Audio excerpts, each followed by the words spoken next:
Before your students can access the resources you purchased, you will first have to create a course. This is done by selecting the Courses tab and clicking Create Course.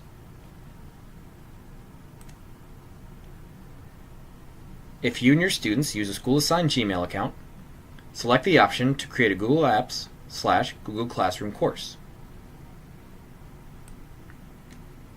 If you use a personal Gmail account that is not affiliated with your school, please select the Custom Username and Password course option. If you would like your students to not have to enter credentials to sign in, and would prefer them to simply click an icon with their name listed, you can do so with the Select from Grid course. Once your course is created, you can add students by selecting the Add Student button and entering their credentials.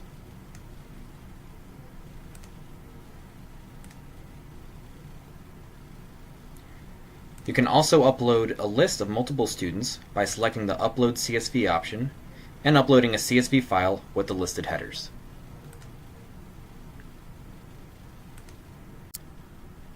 Students will log into the publisher's website, as you did earlier, with the account credentials you assigned them.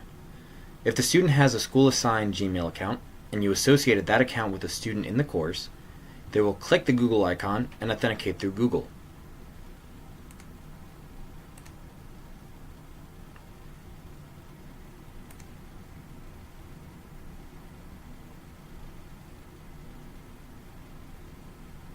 If you instead assign a custom username and password to the student, they will use those credentials to log in using the username and password field. To access the content that you assigned, they will find the course in the Courses tab and navigate to the resource.